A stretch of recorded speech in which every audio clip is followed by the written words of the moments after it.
For 15 years, Transformations has been telling the stories of the men, women, and children who have come through the Sulzbacher Center on their way home. What started modestly has grown to become a beloved and well-supported institution in our community, much like the Sulzbacher Center itself. So sit back and enjoy the story of Transformations, as told by the people who were there, and even some who were there before it began. See, approached me to find a location for them. A big key was when we got Jenny Myrick to come in and sort of get city council leaning that way, and this was her district. We had to find a site that was first owned by the city so we wouldn't have to acquire the property, that was zoned appropriately so we wouldn't have to change the zoning. Those are all hurdles that we thought would just add to our dilemma. Every single site had serious opposition. So finally I said, well, damn it, we're gonna have to put it in my district. So I started to scurry around and I looked at downtown and I found Henry Cook's courthouse storage area, and I called Henry and I said, you're gonna have to move. One thing I want to be sure that history captures is Ed Austin's role in the Sulzbacher Center. What many people don't remember is that he and Jenny Myrick on the city council at that time really led the effort to build this center, and it was part of River City Renaissance. So we were trying to find an event that would be really unique because we think the Sulzbacher Center is very unique. So we were trying to find a signature event that did more than just have people eat chicken and listen to a speaker. One day Michael Munns called me and he said, I just saw the greatest thing on the television. It was a fashion show and it featured breast cancer survivors as the models. I think we should do this and feature the homeless guests as the models. Being on the board, we were doing okay raising money and I wanted to raise awareness. And after I caught my breath, all I could think of was, please don't make me do this.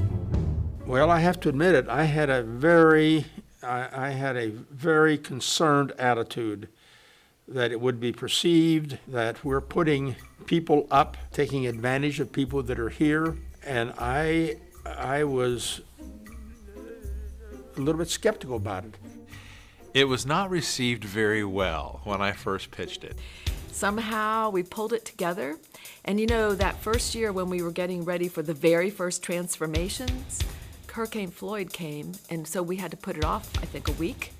And even with that, we still had like 300 people in the audience, and we knew right away it was going to be successful. Out of that came a very serious six-figure contribution from a person who was there who called us afterwards and said, I was so moved and I was so touched.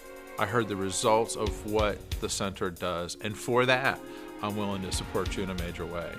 The word itself, Transformations, really captures the essence because it really does celebrate and tell the story of the transformation that occurs as a result of the Sulzbacher Center.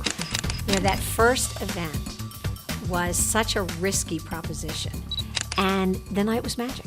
If you look good and feel good, I mean, you're going to present well. That was very important. I knew about the Sulzbacher Center, but that was the beginning of my involvement because I saw firsthand what they do. I heard the stories and was able to really feel it. A family came out on stage and I heard my daughter gasp. And she was teaching at the time, and one of the girls in that family was her student. And the thing that stuck with me, other than my daughter's rather emotional reaction, was that's the face of homelessness. She had no idea that little girl was living at the Sulzbacher Center. One of my favorite transformation stories was the story of Anthony Littlejohn. Well, he was our second holiday card artist. And when Anthony won that holiday card, his life really did transform. All of a sudden, he cared a lot about his studies.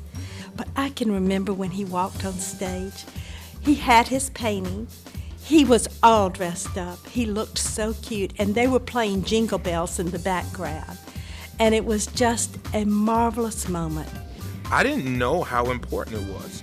The second time I went, I actually understood how important it was to be able to make this as great as possible because it was for a purpose, and it was an important purpose. You're talking about thousands and thousands of lives that could be affected. I went to Mississippi State University. I was given a football scholarship. Had an absolutely wonderful time. Played SEC football, big-time football. It was fun. I really knew that I accomplished something. You go through things for reasons, and because you go through those things for reasons, you got to learn from them somehow. And if you can learn from them and able to take those and say, I've been through that before, I know how to handle this, and so I'm going to keep on going, I'm going to keep on functioning, and at some point in time, this is going to work for me, but I just got to keep on working. My teaching is important because every child that comes through my eyes I'm affecting their lives, just like Mrs. Sulzbacher did, Mrs. Sulzbacher, all the people, staff at the center did, they did it right. Diana Bass and her 3 children lived at the center in the late 1990s and were featured in Transformations in 1999. Her son Sean's artwork appeared on the first ever Give a Good Night holiday card.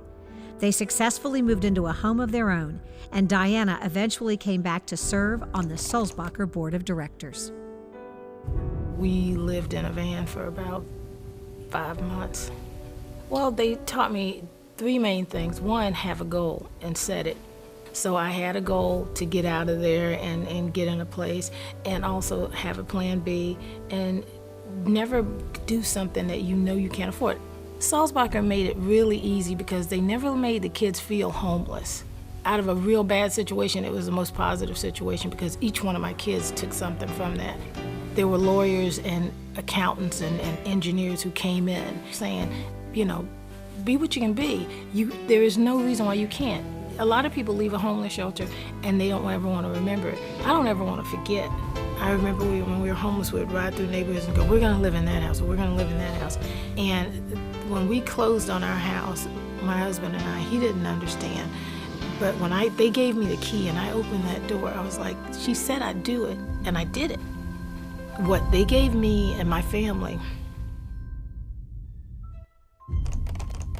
Adwan Whitfield walked away from an abusive marriage and lived on the streets for months before moving into the Sulzbacher Center in 2006.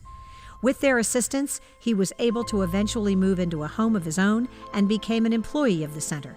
He gained custody of his son and has remarried. He was featured in the 2009 Transformations event. The Sulzbacher Center for me was a defining moment.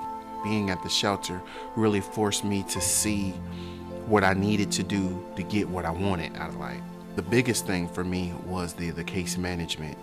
Ron gave me a lot of good advice and brought the reality of my situation in front of my face so that I could really address the issues, and I had to make decisions to remedy those issues. Now I went back to get my bachelor's degree, and I received my bachelor's degree from Florida State College, and now I'm pursuing my master's degree in management and strategy, so I'm excited about that. My mother invited me to attend Transformations, and I was hooked. As soon as I left, the next year I was on the committee, and then I chaired the event, and then after that I became a board member.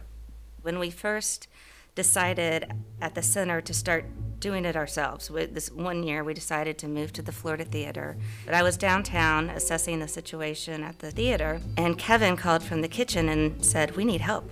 We need to make 4,000 sandwiches. And this was only a few hours before the event. So we rushed to the kitchen, and there's residents and there's volunteers, and everybody just rolled up their sleeves, staff, and we made 4,000 sandwiches. And it's, to me, just seeing everyone get together, unified, to make the event successful was just really, really amazing to see. And a lot of fun, too. It really was a fun time. It really is remarkable the way the community not only supports the event, which leads to support of the shelter and its mission, but the transformation of the folks as they walk out. It's an amazing thing. When I joined Sulzbacher in 2007, I asked that question, is transformation still relevant? And our team put together focus groups to ask them, Is this event important to you? Does it continue to serve our center and the community well? What do you think? Should we change it up? And the answer we got was resounding, don't change a thing. People love transformations. I remember one time at the Florida Theater just thinking that people that went to transformations just thought they were going as a philanthropic, fun night. But boy, they took so much more from those stories. It was just incredible. Sulzbacher really wasn't just a place that people went to get food, and it really helped people. It really transformed them and continues to do so. And one of the experiences that I really enjoy is mingling with staff during transformations, because a lot of what we see on stage is a product of the staff of the Sulzbacher Center and the great work that they do. You know, we tell the story of residents whose lives have been transformed, but also transformations is about the volunteers and the donors and the staff and our supporters in the community. Everyone's life is really transformed when you come to the center. You cannot be there and not be touched by it. You know, I always tell people that one of the lessons I learned from being there is, at the end of the day, all we're really supposed to do is care about each other the best way we can. But it's so much bigger than that. And it's such a symbol of the heart of Jacksonville.